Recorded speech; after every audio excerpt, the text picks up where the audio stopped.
एक बार एक सेठ जी थी जिनके पास धन दौलत की कोई कमी नहीं थी, लेकिन समस्या ये थी कि उन्हें रात को नींद नहीं आती थी। दिन भर वो काम में व्यस्त रहते थे, लेकिन रात होते ही उन्हें बेचैनी सी होने लगती थी, जिसकी वजह से वो सो नहीं पाते थे। एक रात सेठ जी बहुत परेशान हो गए। उन्होंने कुछ पैसे निकाले और अपनी कार लेकर पास ही के एक मंदिर में चले गए। कुछ देर भगवान के पास बैठे तो उन्हें थोड़ा सुकून मिला। अब जैसे ही वहां से जाने लगे, तभी एक गरीब व्यक्ति भगवान के पास आकर प्रार्थना करने लगा। भगवान से प्रार्थना करते करते उसकी आंखों से आंसू निकलने लगे। सेठ जी ये सब देख रहे थे तो उन्होंने उस व्यक्ति से पूछा, क्यों भाई, इतनी रात को मंदिर में आकर तुम रो क्यों रहे हो? ऐसा भी क्या हो गया तुम्हारे साथ? वो व्यक्ति बोला, मेरी बच्ची बहुत बीमार है और इस वक्त वो हॉस्पिटल में है। मेरे पास उसके इलाज के लिए पैसे नहीं हैं। अगर कल सुबह तक उसका इलाज नहीं हुआ तो वो बच नहीं पाएगी।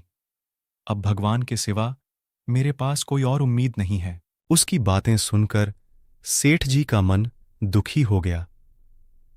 वो सोचने लगे कि एक मैं हूं जो दिन भर पैसे कमाकर भी सुकून की नींद नहीं ले पाता और भगवान के पास आता हूं, और एक ये है जो अपनी बेटी की जिंदगी मांगने के लिए अपना सब कुछ छोड़कर भगवान के पास आया है। सेठ जी ने तुरंत अपनी जेब में हाथ डाला और जितने भी पैसे उनके पास थे उन्होंने उस व्यक्ति को दे दिए, और उस व्यक्ति के चेहरे में रौनक आ गई।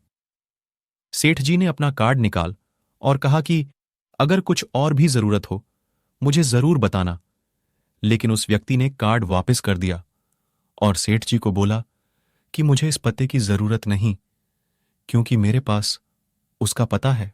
सेठ जी आश्चर्य में पड़ गए और बोले, तुम्हारे पास किसका पता है भाई?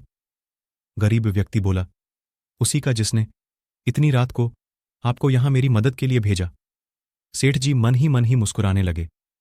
उस गरीब आदमी की मदद करके सेठ जी का मन बहुत हल्का हो गया और उनकी बेचैनी भी कम हो गई। सेठ जी वहां से चले गए और चैन की नींद सो गए।